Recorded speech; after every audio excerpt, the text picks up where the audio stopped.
नमस्कार किसान दोस्तों, मैं सुनील तिवारी यूपी के प्रतापगढ़ जनपद से अपने इस एडवांस हाईटेक किसान परिवार पर आप लोगों को स्वागत, वंदन और अभिनंदन करता हूं। किसान दोस्तों, आज जिस विषय पर मैं बात करूंगा आप लोगों से वो है मछली पालन का व्यवसाय कब, कैसे और किस मछली पालन से हमें शुरू करना चाहिए कि किसान भाइयों को अच्छा मार्जिन हो और अच्छा मुनाफा कमाया जा सके, लॉस होने के चांसेस ना के बराबर में, और किस मछली पालन से इसकी शुरुआत करनी चाहिए। किसान दोस्तों, मछली पालन सदियों से चला आ रहा है और सदियों तक ये चलेगा। पहले यह व्यवसाय एक मछुआरा समुदाय को लेकर ही माना जाता था कि मछली पालन एक पर्टिकुलर कुछ समाज ही इसको करते थे, लेकिन आज के डेट में मछली पालन के व्यवसाय को व्यापक पैमाने पर बड़े बड़े बिजनेसमैन, इन्वेस्टर, फाइनेंसर इस व्यवसाय में आ रहे हैं, जुड़ रहे हैं और इस व्यवसाय को एक नई ऊंचाइयों पर ले जा रहे हैं। उसका कारण भी है किसान दोस्तों, ये लाइव स्टॉक कल्चर में सबसे अच्छा व्यवसाय माना जाता है। इसमें प्रॉफिट और लॉसेज के चांसेस ना के बराबर होते हैं। मीन्स आपका नुकसान होने की तो संभावना बिल्कुल है ही नहीं। अगर आपका किसी कारणवश रिजल्ट अच्छा नहीं आता है तो ज़्यादा से ज़्यादा आपका होगा क्या कि आपको प्रॉफिट और परसेंटेज कम होगा, आपका लाभ जो है आपको कम मिलेगा, लेकिन नुकसान हो पाए ये संभव नहीं है। किसान दोस्तों, जैसा कि आप लोगों को वीडियो में थोड़ी सी आवाज़ डिस्टर्ब करती होगी क्योंकि मैं अपने शॉप पर हूँ और यहाँ से सामने एक हाईवे है जहाँ से ट्रैफिक बराबर आती जाती है, तो थोड़ा सा आवाज़ आपको डिस्टर्बेंस या नॉइस आपको सुनाई दे सकती है, लेकिन उसके लिए हम क्षमा प्रार्थी हैं, पहले से ही आप लोगों से मजबूरी है। किसान दोस्तों, ये व्यवसाय आज बहुत तेज़ी से चल रहा है। मछली पालन कई प्रकार से किया जाता है भारत देश में, जिसमें सबसे पुराना कल्चर है पॉन्ड कल्चर। पॉन्ड कल्चर के बाद आपका आरएएस कल्चर आया, आरएएस कल्चर के बाद आपका बायोफ्लॉक कल्चर आया, और इस प्रकार से कई और कल्चर हैं जो भारत देश में लोग कर रहे हैं, जैसे नदियों में डैम बनाकर, जाल लगाकर वहाँ पर केज कल्चर कहते हैं उसको, उसके माध्यम से कल्चर कर। लेकिन सबसे अच्छा कल्चर अगर आप मछली पालन की शुरुआत करना चाहते हैं, मछली पालन के व्यवसाय में आना चाहते हैं और आगे बढ़ना चाहते हैं, तो ना आपको आरएएस कल्चर, ना आपको बायोफ्लॉक कल्चर, ना आपको केज कल्चर की तरफ जाना चाहिए। मेरा जो सजेशन है नए किसानों के लिए सबसे बढ़िया है कि वो पॉन्ड कल्चर की तरफ जाएँ। क्योंकि देखिए, कोई भी बच्चा जब हम स्कूल में भेजते हैं तो डायरेक्ट वो पैराग्राफ लिखना नहीं सीखता है। पहले वो ABCD लिखना, 1 2 लिखना, सीधी लाइन, ये चीज़ें जानता है, उसके बाद वो शब्द लिखना शुरू करता है। तो वैसे ही है मछली पालन का व्यवसाय। पहले आप पॉन्ड कल्चर के बारे में जाने, मछली के बारे में जाने, उनके बिहेवियर के बारे में जाने। यहाँ पर पॉन्ड कल्चर में आपको चांसेस मिल जाते हैं, आपका वाटर पैरामीटर डिसबैलेंस भी होता है, समस्याएं भी आती हैं, तो भी मिट्टी में अपने ऐसे ऐसे बैक्टीरिया होते हैं कि वो कई चीज़ों को डिजॉल्व कर लेते हैं। लेकिन केज कल्चर हो या केज कल्चर हो या आरएएस कल्चर हो या बायोफ्लॉक कल्चर हो, यहाँ पर आपको वाटर मैनेजमेंट पर ही पूरा कल्चर रन करता है। आपको वहाँ पर जरा सा मिस्टेक आपको ज़्यादा नुकसानदेह साबित हो सकता है। इसलिए मेरा जो सजेशन है, अगर एक नया मछली पालन आप करना चाहते हैं तो सबसे पहले आप पॉन्ड कल्चर की तरफ जाएं। साथ ही साथ कौन सी मछली के लिए हमें तालाब का निर्माण करना है, इस चीज़ को आप पहले अपने दिमाग में फाइनल कर लें। क्योंकि जब हम किसी चीज़ के लिए घर बनाते हैं, जैसे मछली के रहने के लिए हमें एक तालाब की ज़रूरत होगी, उसके लिए हमें उसका स्ट्रक्चर बनाना होता है, तो हमें ये देखना होता है कि हम कौन से मछली का पालन करेंगे। हर मछली के लिए जो उसका रहन सहन का तरीका है वो अलग है। जैसे अगर आपको IMC जाना है, शुरुआती कल्चर में आप लोग IMC डालें तो ज़्यादा बेटर है। IMC में जिसमें हम इंडियन मेजर कार्प, जिसमें रोहू, कतला, ग्रास, ब्रिगेड, कामन और नए भाकुर, ये तमाम प्रकार की मछलियाँ हैं। सेहरेदार मछली जो ग्रिल से सांस लेती है उनको IMC की कैटेगरी में रखते हैं। दूसरी मछली होती है कैट फिश, जो माउथ ब्रीडिंग होती है, वो मुँह से सांस लेती है, उनको डिजॉल्व ऑक्सीजन की कम ज़रूरत होती है, वो हाई डेंसिटी में भी पाली जा सकती है, लेकिन IMC जो है वो ज़्यादा हाई डेंसिटी नहीं पाली जा सकती। सर्वप्रथम आपको अपने तालाब का निर्माण जब आप करेंगे तो आपके दिमाग में ये क्लियर होना चाहिए कि हम कौन सी मछली का पालन करने जा रहे हैं, उसके अकॉर्डिंग आपका अपना खुद का तालाब बनाना चाहिए। आईएमसी का जो तालाब होता है उसका डेप्थ जो है अलग होता है, वो 6 फीट, उसमें मैक्स पानी, मिनिमम पानी चाहिए, मैक्सिमम 8 फीट तक जा सकता है। और कैटफिश के तालाब का जो है डिजाइन अलग होता है, वो 4 फीट एबव उसमें पानी चाहिए, 4 से 5 फीट मैक्स, 3 से 4 के बीच में बेस्ट माना जाता है। तो तालाब भी हमको उसी प्रकार से बनाना चाहिए।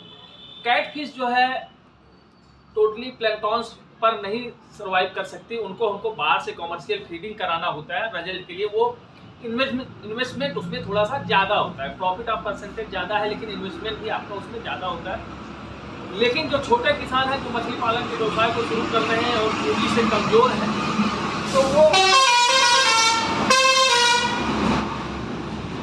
तो वो उनके लिए सबसे अच्छा है कि वो आईएमसी से मछली पालन के व्यवसाय को शुरू करें, जिसमें रोहू, कतला, ग्रास, ब्रिगेड, कामन और सिल्वर, इन चीज़ों को आप पर्टिकुलर एक स्पीशीज को नहीं डालिए। लोग क्या करते हैं कि ग्रास का पालन कर रहे हैं तो खाली ग्रास काट के डाल दिया, कोई कतला ही डाल रहा है, कोई रोहू ही डाल दिया, इससे आपका रिजल्ट अच्छा नहीं आता है। आपको अगर इंडियन में जो आईएमसी का पालन करना है तो आपको मिश्रित मछली पालन की तरफ से जाना है, मतलब सभी प्रकार की मछलियों का एक अनुपात में अपने तालाबों में डालना है। देखिए, मछली पालन के लिए हमारा एक किताब हमने लिखी है, जो एक नए बिगिनर हैं उनके लिए मैं आपको बताऊं।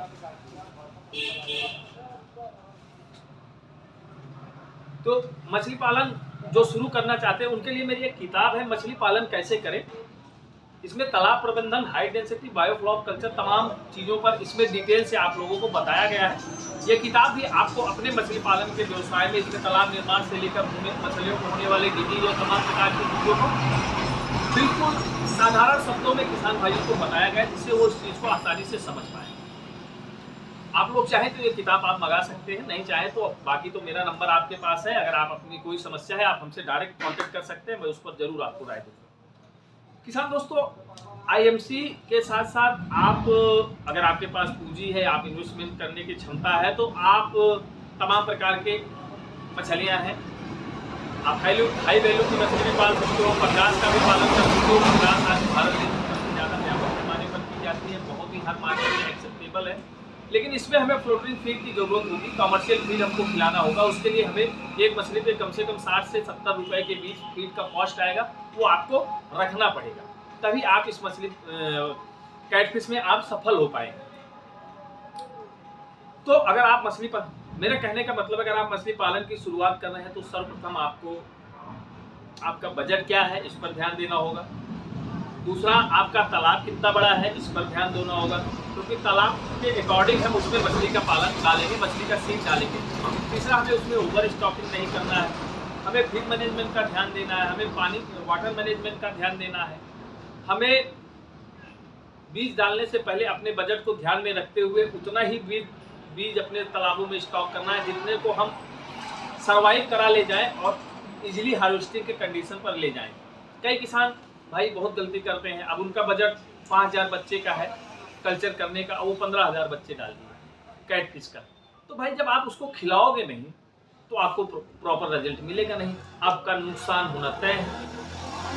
तो इन चीज़ों को आपको शुरू से ही ध्यान देना होगा। जब आप तालाब निर्माण करते हो तो वहाँ से लेकर और मछली का सीड स्टॉकिंग से लेकर उनके फिनिश होने तक आपको अपना पूरा बजट एक सेशन लेके चलना है। नए किसान, मेरा कहना है कि आईएमसी की तरफ से जाएं। साथ ही साथ किसान दोस्तों, आपको जब मछली पालन का व्यवसाय शुरू करना है तो टेम्परेचर का भी विशेष ध्यान देना होगा। कई किसान भाई क्या गलतियां कर रहे हैं कि सितंबर अक्टूबर में पंगास की फार्मिंग कर ले रहे हैं। भाई सितंबर अक्टूबर में आपने तो सीड डाल दिया, आपको सस्ता सीड मिला, आपने डाल दिया।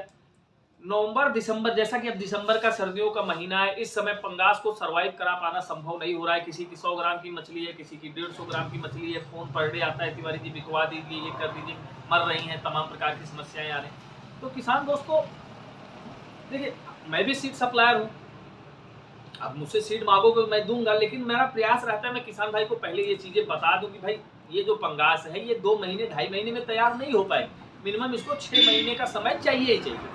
तो 6 महीने में अगर आपका माल, अगर आपका नवंबर या दिसंबर में माल 200 ग्राम 250 ग्राम का होता है, तो ये जो साइज है ये मार्केट में एक्सेप्ट भी नहीं हो पाएगी, मार्केट में कंज्यूम भी नहीं हो पाएगी।